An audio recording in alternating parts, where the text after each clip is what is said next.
Welcome back to the WDN4L podcast. That's the Who Dat Nation for Life podcast. And once again, I'm killing it. I'm getting used to saying it. Make sure you follow me on Twitter at ClayJ2K. Make sure you follow the page for the podcast. I thought I had it, but I fucked it up right there. And I'm not going to edit it. You know why? Because everyone fucks up. But make sure you follow the page on Twitter at WDN4L_pod. And on Instagram. And on, no, not on TikTok, because my TikTok is at ClayJ2K540. So follow me on TikTok. And this episode and fact that I keep stumbling my words is brought to you by Mountain Dew, anxiety medication, and the fact that both of my kids are actually taking a nap at the same time. If you're a parent, you understand that that is just absolutely nuts. So here we are. Today's episode, we're going to talk about, shit. My iPad flipped. Let me lock this screen, bro. Anyway, on today's episode, we are going to talk about the fact that we should honestly be thanking Gayle Benson for the fact that we don't have Dennis Allen anymore. We actually have a different coach. Should the Saints trade up for Cam Moore? As you know, I like to have my weekly Fuck Derek Carr segment. It has been brought to my attention, and honestly, I've also been thinking about it. I don't want to, A, be super repetitive, and B, like, I don't necessarily, damn. Mountain Dew, told you. I don't want that to be the, I guess, identity of this podcast. I would like this podcast to go on for a while, and once Derek Carr is off the team, if the only reason people are even subscribed or listening to me is because of my whole Fuck Derek Carr segments, like him being on a different team or even retired, me just saying fuck him, it's, what am I doing at that point? Just kind of kicking a dead horse. So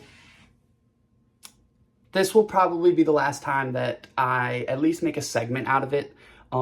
It's always going to be fuck Derek Carr. I mean, that just goes without saying. So, there's that. And then I'm going to tell y'all what my top 5 wants at pick 9 and pick 40.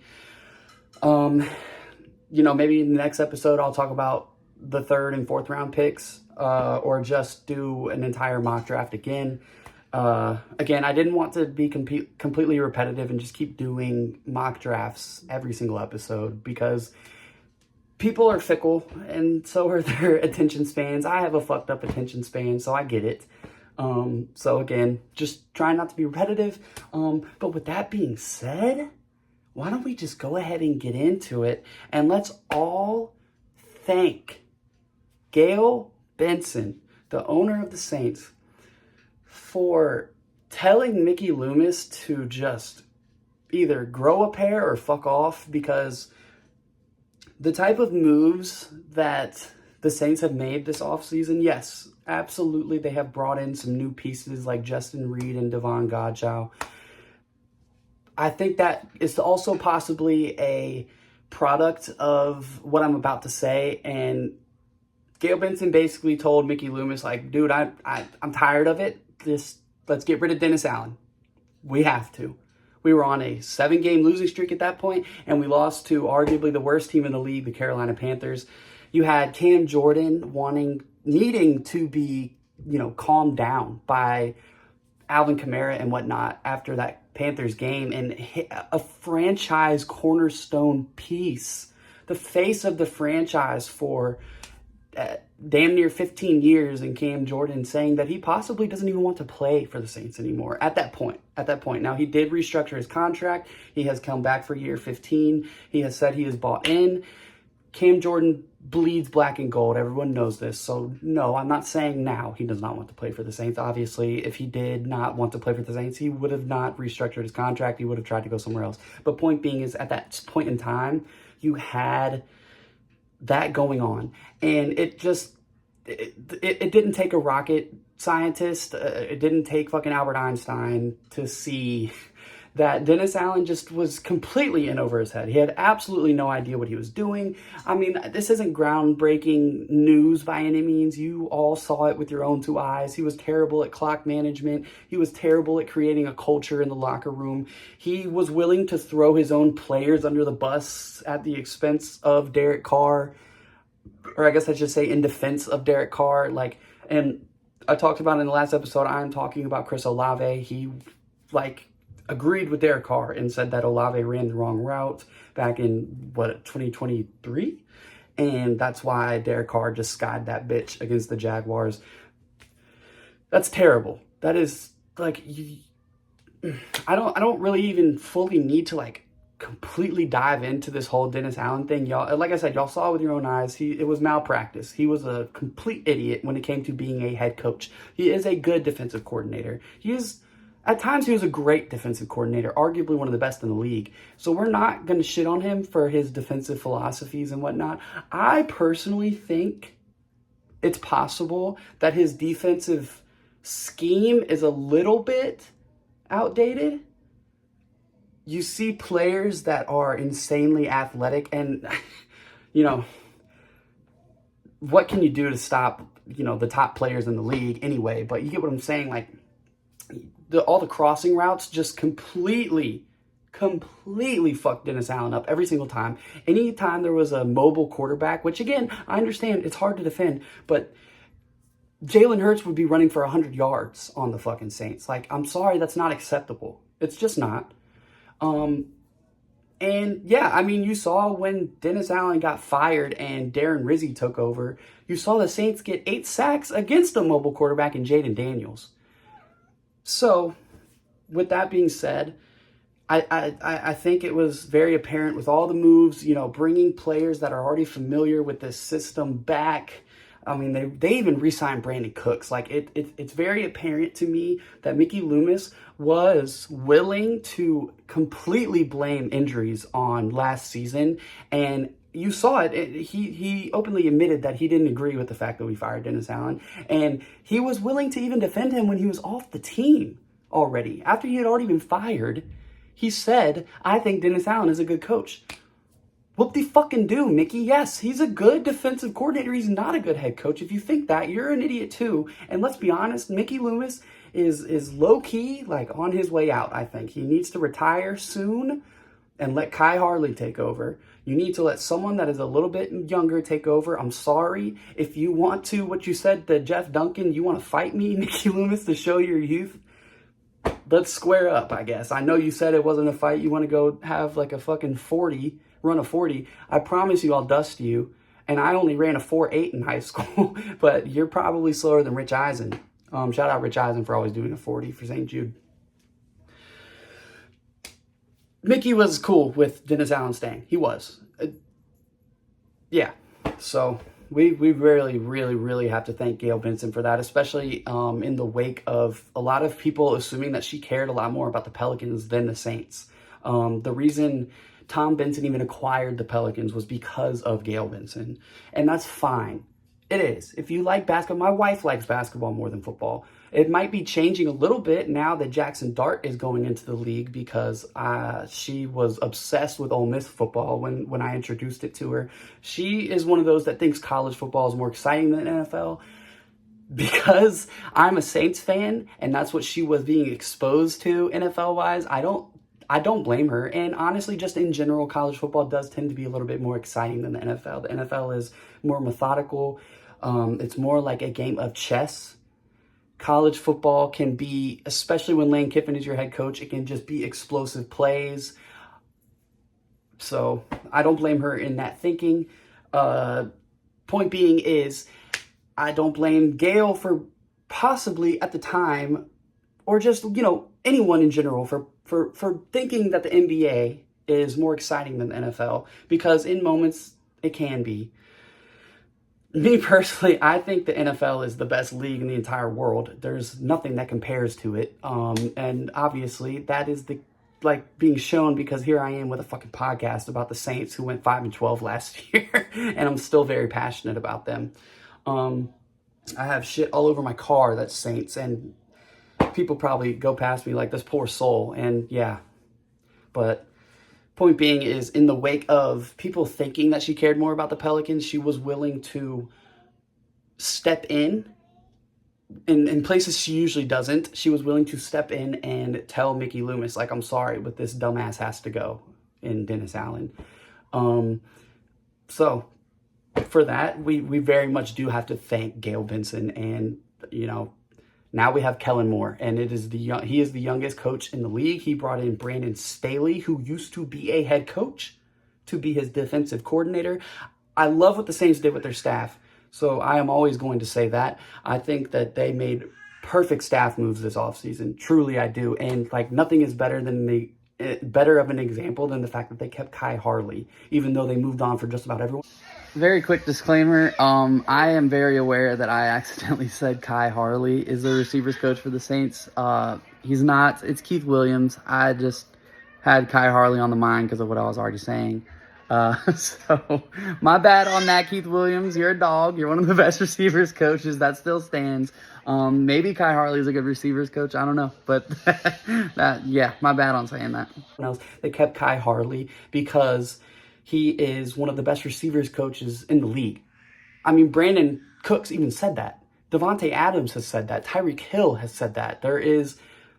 You don't get rid of that just for the sake of change. You don't. And they even brought back Joel Thomas because Alvin Kamara, your best player on offense, loves him and has always had him as his coach except for last year. So I love what they have done with the staff. They even brought in a whole bunch of college coaches to be position coaches on the Saints because of, you know, player development purposes, or just the fact that the NFL a little bit somewhat emulates after college football. Like, you know, the Ravens offense is a perfect example. It's RPO centric. And if you have a quarterback to run RPO centric offenses, then by all means do it. I'm not here to talk about the Ravens, so I'm just going to save that thought. But we will, we should very much thank Gayle Benson. I will always thank her for that, because the Dennis Allen era was some of the worst years of my entire fucking life. And I hope and pray that Chris Olave doesn't just completely have a sour taste in his mouth for the Saints organization for having Derek Carr and Dennis Allen both basically shit on him for no reason. I don't blame Chris Olave if he does. Truly, I don't. So, yeah, we have to thank Gayle Benson, because as much as I say fuck Derek Carr, you know, definitely fuck Dennis Allen. All right, so being in the hoodie while doing this was a complete rookie mistake. I get so fucking hot because I move around as I talk and just get passionate talking about the Saints anyway. So that was the need to stop and move on to this next segment, really. So should the Saints trade up, let's assume, to the number 1 pick to draft Cam Ward? All right, so a couple things. I personally don't think they should, only because of what you would have to give up to get him. Most likely your 2nd round pick this year, obviously the 9th pick, and most likely a 1st round pick next year as well. At least when I've done mock drafts and traded up to get Cam Ward, because I just wanted to see, that's what I had to give up, was pick 9, pick 40, and a 1st next year, which I guess in the grand scheme of things isn't like super crazy. But if you want to look at it from this perspective, sure, you get the 1st pick, you draft Cam Ward, but then you have to sit there and wait for 70 picks to go by until your next pick, because the next pick is at pick 71 in the 3rd round.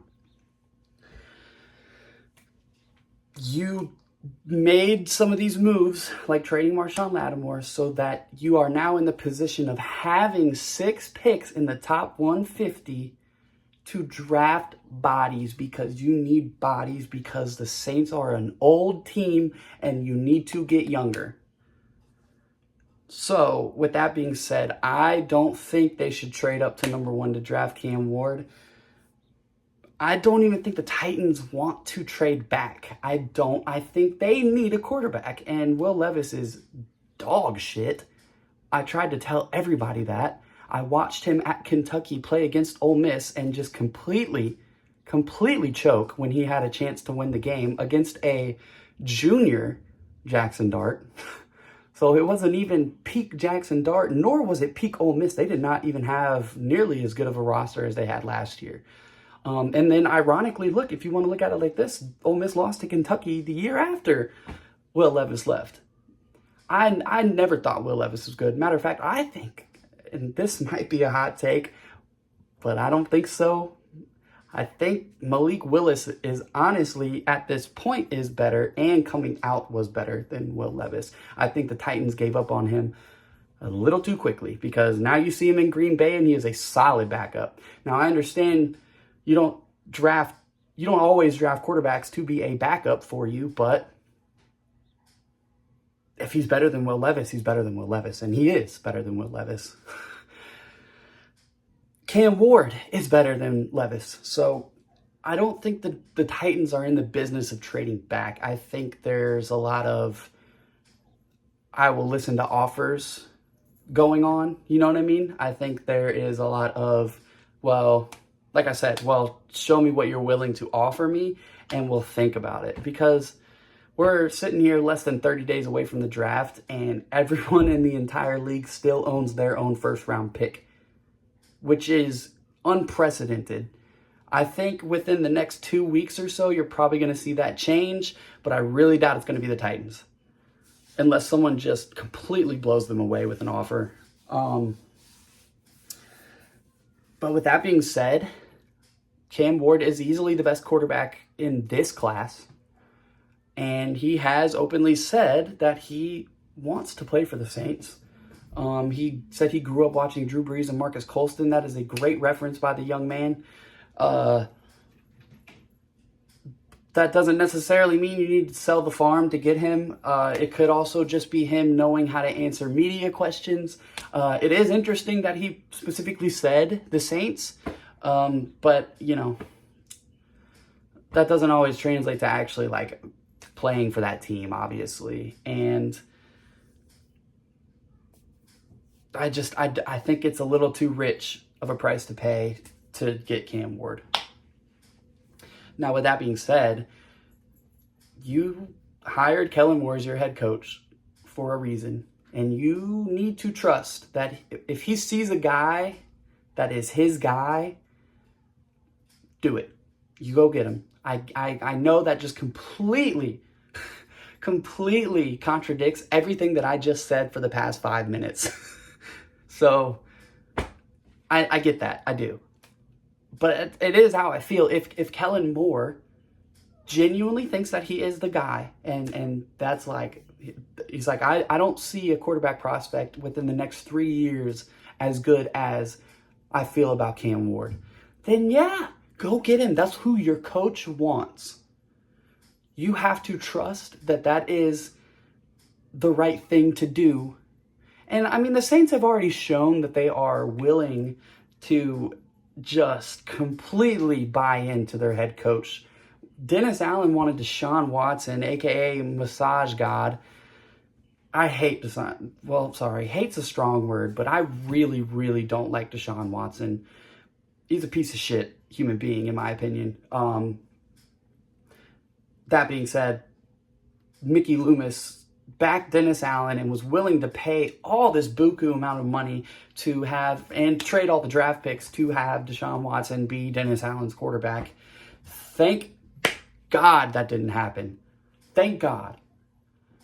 Another time that Mickey Loomis has just luckily gotten saved. Thank God that didn't happen. As you can see, Deshaun Watson, A, karma, B, probably some guilt weighing on his conscience, but C, just being out of the league for an entire year at the most important position in the NFL, it does things to you. And he completely fell off, and he is washed now, and I personally couldn't be happier about it. Like I said, he's a piece of shit human. But, you know, we kind of got away from the point. Point being is, if your head coach thinks Cam Ward is the guy and there is no quarterback prospect worth even worth even half of what Cam Ward is, then yeah, sell the farm. Go get him. That's who your guy wants. And you have to trust Kellen Moore. You hired him with the assumption that he knows what he's doing, obviously. And if that's his guy, that's his guy. Again, I wouldn't do it. That's just me. I understand he's the best quarterback prospect in this class, but I still think you could get just as good a value with Shedeur Sanders or Jackson Dart at pick 9 if they fall there. Or, I mean, you know me, Spencer Rattler. I think there's something in continuing to develop him behind your dumbass Derek Carr. So that's how I feel about that.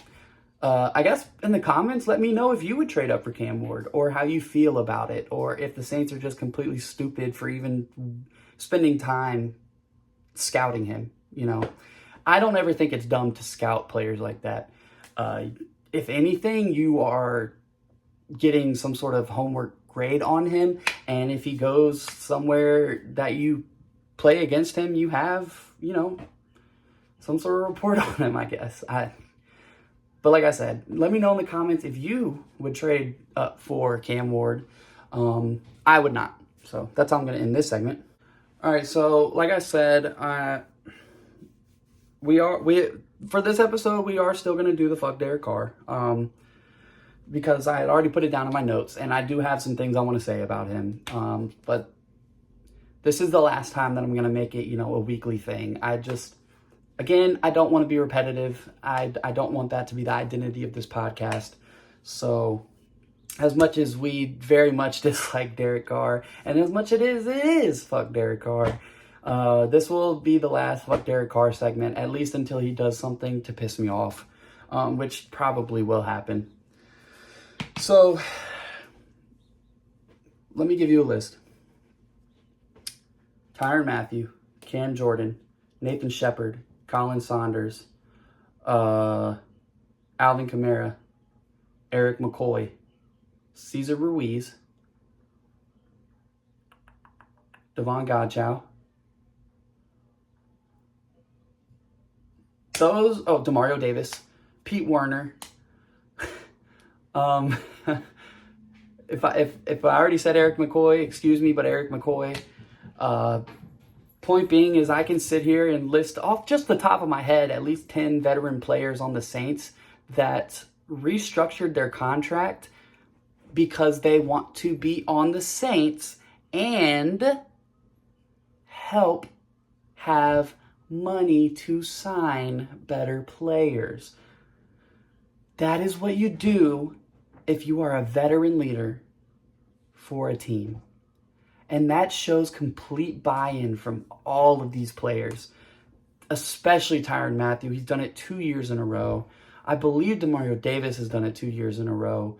Point being is you can tell from their actions that their words are not just bullshit, because they are willing to restructure their contracts to A, stay on the team, and B, help out the team.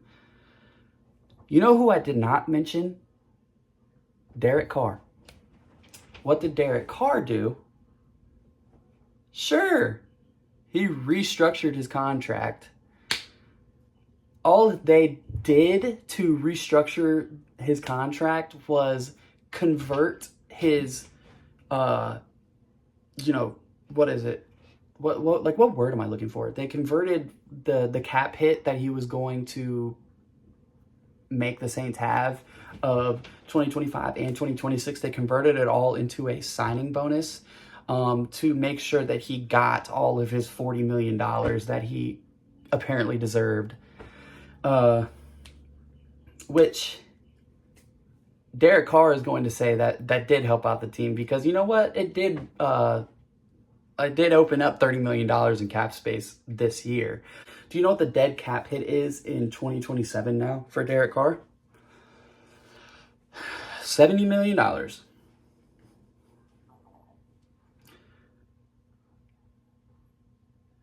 I really cannot stand this guy. he didn't take a pay cut.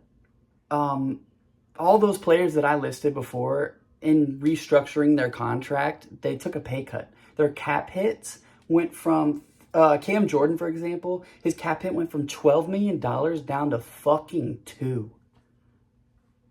That is helping out your team. Derek Carr did not do that. He had all his money given to him, and the Saints just pushed it down the road because he was not willing to take any sort of a pay cut. Because he said, watch the tape, I deserve this money. Derek, brother, like I said in the last video, I have a 5-minute clip on Twitter of you panicking in the pocket. You don't deserve $40 million, dude. You don't. And the fact that you feel you're that entitled to it, actually, fuck my opinion. Let's look at it like this. You've shown with your actions that all of your words are bullshit. You have shown that you want your money no matter what. And on top of the fact that you didn't take a pay cut, which would, even if you took just a $2 million pay cut, it would have shown that you are willing to sacrifice some of your own selfish needs for the Saints to be in a better position. And you showed that you did not want to do that. And on top of that, rumors are coming out that you wanted to be traded and you wanted to test free agency. I find it hilarious to an extent because it pisses me off too. I find it hilarious that the Saints just went ahead and paid you your money and now you're stuck on the Saints for this year. I find that so funny in the most ironic way. There is a reason New Orleans doesn't like you, dude. And you can bitch and moan and cry about it all you want, but at the same time, your actions are showing that you don't even want to be here in the first place. You have belittled your number one receiver. You have injured 2 number one receivers in your time here with your hospital balls. And I don't want to hear that every quarterback throws a bad ball once in a while. I don't want to hear that bullshit. Go watch the tape. Derek Carr simply cannot throw a short to medium route in a way that protects his receivers. He simply can't do it. I don't know why, but he can't. It further backs up what I said in the last episode of him only being able to throw a deep ball, because that's all he can do. And he needs perfect protection in order to throw that deep ball. But this is not a segment of me repeating what I said last week. It's just me, saying what everyone is thinking, that your actions, Derek Carr, have shown that you don't even really want to be here, nor do you actually care to help out this team. Your interview with Kat Terrell said that you would absolutely restructure your contract to help the team, but you wouldn't take a pay cut. What in the fuck does restructuring to move a dead cap hit to a time that you're not even going to be on the team anymore, what does that do to help the team? Sure, it helps it in the immediate now, but it does not help it in the future by any means. And you know that, and you don't care about that, and that is all I'm saying. That's my entire point. Your actions have shown that you truly don't care about helping this team out. And it's almost like I would respect you more for just kind of openly admitting that. You know what I mean? I don't know. It's every single day that goes by, it's almost like Mike Thomas was not crazy and he was more and more correct about the things that Derek Carr is bad at. And honestly, who are we to go against Michael Thomas? Because he is one of the dudes that was catching passes from Derek Carr. Now, I will say, Michael Thomas was also one of the dudes that was recruiting Derek Carr to New Orleans. So, do with that information what you will. Either way, Derek Carr did get Michael Thomas hurt. He was already injury prone, but he did get him hurt again. He definitely got Chris Olave hurt. Definitely. I don't know who's next. But whatever. I tried to go through this entire segment without like just repeating fuck Derek Carr. But with it being the last weekly version of this, I do have to give us one final fuck Derek Carr. Because truly, in my opinion, he's such a bitch. All right. So instead of doing just a traditional mock draft for this segment, I wanted to just kind of give y'all my absolute top 5 wants at pick 9 and pick 40. 5 each. So we'll just go ahead and get into that. My number 1 pick, for me personally, keep that in mind, my number 1 pick that I would want to see happen at pick 9, if he manages to be there, is Ashton Jeanty, the running back out of Boise State. You're seeing the league move more into a run-dominant league again, which means the defenses from the previous regime of the NFL of being pass-heavy, all the defenses right now are light. There's a bunch of nickel, dime, or big nickel packages that defenses play, meaning less linebackers, more DBs, making the defense look lighter because of the fact that there was pass-heavy offenses. And there still is pass-heavy offenses. It's going to take a little bit of time to be completely run-dominant. However, who won the Super Bowl? The Eagles. What were they really good at? Running the ball. What did they take a step back in order to be better at running the ball, passing the ball? Ashton Jeanty is a generational prospect.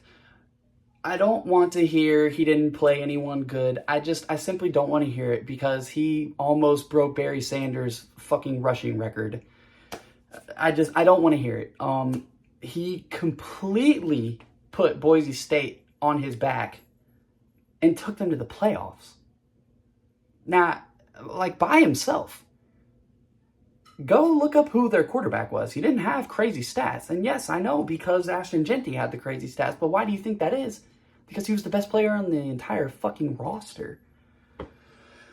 Ashton Jeanty's a generational prospect. He honestly compares to Alvin Kamara. He would be a perfect heir apparent to Alvin Kamara. And still at the same time a perfect complement to Alvin Kamara. He has some ball security issues he needs to clean up. That's fine. That's coachable. Adrian Peterson had ball security issues he needed to coach up. Would you have not taken Adrian Peterson? No, because he is one of the best running backs to ever do it. I think Ashton Jeanty has that peak. His floor, to me, is still a very solid quality starting NFL running back.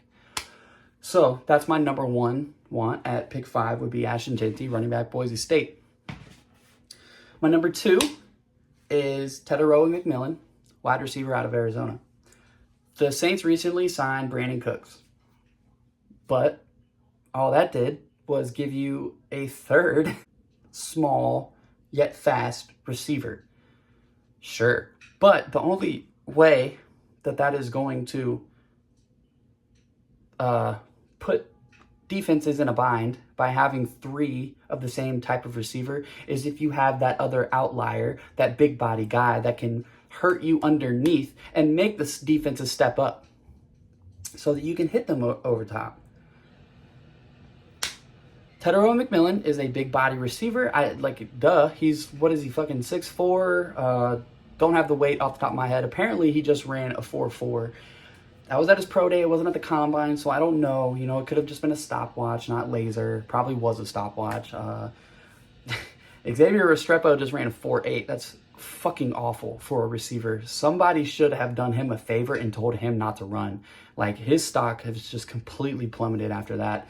Or they should have lied. They should have, you know what I mean? Like, if Tetairoa McMillan actually ran like a 4.5, closer to 4.6, and they were able to play it off as a 4.48, then that's what you do for your prospect. You help him out. Doesn't matter. Point being, he is a big body receiver that is going to make the tough catches and get you a first down on 3rd and 2 when everyone thinks you're running the ball and you throw a quick slant. Chris Olave can do that. Absolutely he can. Brandon Cooks can do that. You don't want them to because it's not completely reliable. And then, on top of that, when you're in the red zone and you've ran the ball twice and are getting nowhere and you need to throw a fucking fade route, you're not doing that to Chris Olave, at least reliably. You're damn sure not doing it to Rashid Shaheed and Brandon Cooks. Ted McMillan is the type of receiver that would complete this offense. So, that is my number 2 want at pick 9. Number 3 is honestly kind of in the same mold. It's Tyler Warren, tight end out of Penn State. I've been tape eating on this guy. Dude, the Wildcat packages you can run with him and Taysom Hill at the same time, like it's... I myself am getting excited. I can't even imagine what Kellen Moore would be doing.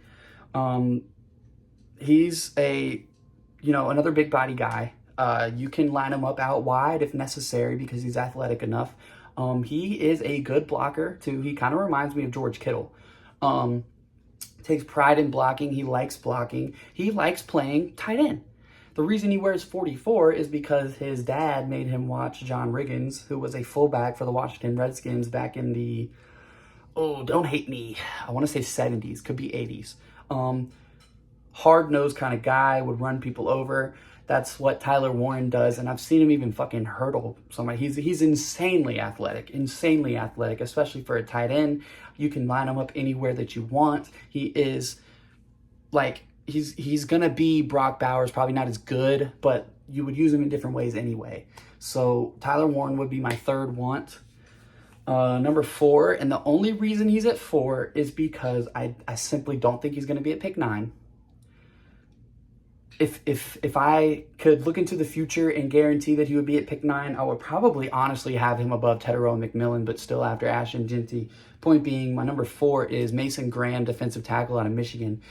I've seen that he is considered the safest pick in this entire draft. And that's another reason why I don't think he'll be at 9. He is a former wrestler. You see it in the way that he plays. He is a dominant run stopper. Dominant. You could plug him in at nose tackle and be set, not even worry about that position for years to come. He still gives you some pass rushing, quality, but you're not really even asking a nose tackle to do that. But with that being said, imagine Godchow in the middle, Brian Brzee on one side, and Mason Graham on the other. Are you running against that? No, but it also gives you some sort of pass rushing, prowess at those outside defensive tackle positions. Keep in mind, we're now running a 3-4. So the outside, what used to be defensive ends, are defensive tackles. So Mason Graham could be that. He could also play nose tackle when Godchow needs a fucking break. You know what I mean? Or, maybe he's good enough to start over Godchow. I'm just saying, there's a reason he was considered the safest pick in this draft, which is ironic because my number 5 pick is one of those, you take him for what his peak is. You don't know if he's going to reach that. But my number 5 pick is James Pierce Jr., defensive end out of Tennessee. All I have to say is he is 6'6" and he ran a fucking 4.4. That is insanely athletic. That's freakishly athletic. That's like Jason Pierre-Paul athletic, even more athletic than that. Like I said, it's not a safe pick by any means. You don't know if he's going to reach that sort of height. And I would say that his floor is someone that can't get big enough to make an offensive tackle actually worry about more than just quick moves. You know what I mean? But with that being said, his peak is, and I mean this, his peak is genuinely one of the best pass rushers in the entire league. And you put him on the opposite side of Chase Young, and you all of a sudden are not even necessarily worried about who's in the secondary because of how quick you think you can get back there anyway. A secondary's best friend is premier pass rushers. It's just like a premier pass rusher's best friend is a lockdown corner. You know what I mean? They go hand in hand. And I think his peak is something that would be worth taking a chance on. I know the Saints have had bad luck, if you will, with defensive ends, but you got to keep swinging. Like, you miss every single shot you don't take. You know what I mean? Like, you have to keep trying to get you a defensive end. They are going to draft a defensive end this draft no matter what. I just don't know if it'll be at pick 9. But those are my wants. Like I said, those are who I would draft at 9. In order, we have Ashton Jeanty, running back out of Boise State, Tedero McMillan, wide receiver out of Arizona, Tyler Warren, tight end out of Penn State, Mason Graham, defensive tackle out of Michigan, and James Pierce Jr. out of Tennessee.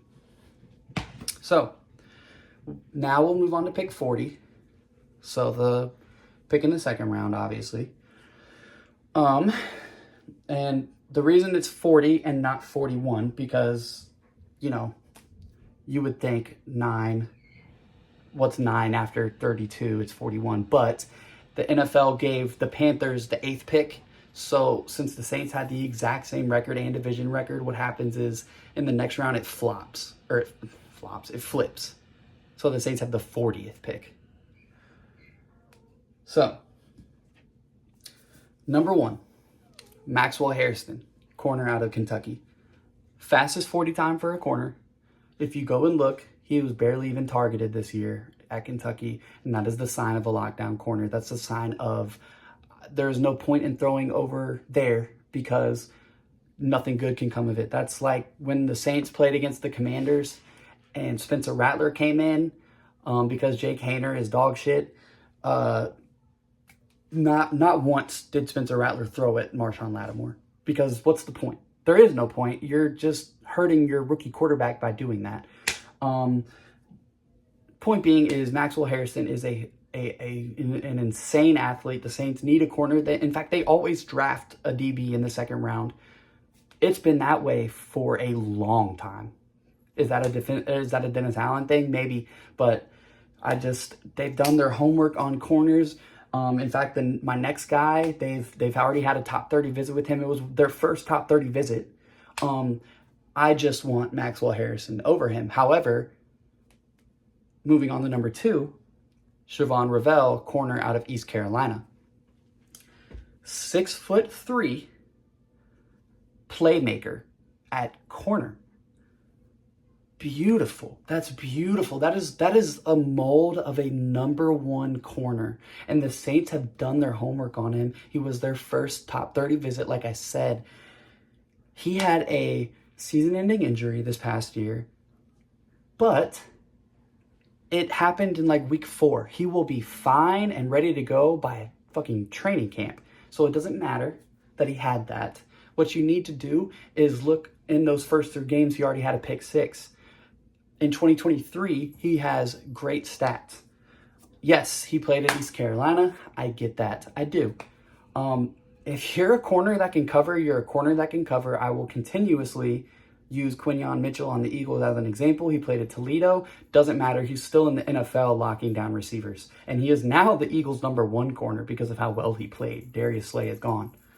Siobhan Revelle, I'm not going to say he reminds me of Quinyon Mitchell because that would just be silly. But what I'm saying is the measurables are there. The stats are there. He honestly is only falling because of that injury. He would be a first-round pick. So that's my number 2 want. Number 3 is Caleb Johnson, running back out of Iowa. My favorite running back prospect. Other than, now again, I've said this before, Ashton Jeanty is generational, so he is in his own tier. That's like, who's your favorite rapper? Lil Wayne is the GOAT. There is no comparison to Lil Wayne. So therefore, he is always going to be number 1. Okay? But when I was in high school, I would always say A$AP Rocky because he was my favorite rapper at the time. And there's my daughter. Did you wake up? Huh? Did you wake up? Huh? Let me finish this real quick, baby, okay? Here. Let me finish this real quick. All right, so my daughter woke up, so I'm going to do this real quick. Number 4, Trey Harris, wide receiver, Ole Miss. You need a big body guy, like I said. If you don't get him in the first round, you can get him in the second round. Number 5, Donovan Izaraku or Darius Alexander, defensive end, Boston College, or defensive tackle, Toledo. Both really athletic guys. So yeah, those are my wants. I have to go. My daughter's trying to ruin my wife's chapstick. But, you know, thank y'all for tuning in. And we'll see y'all next time. No more sign off with fuck Derek Carr because I'm trying not to make that my thing. So my sign off will be Who Dat, and we'll see y'all next time.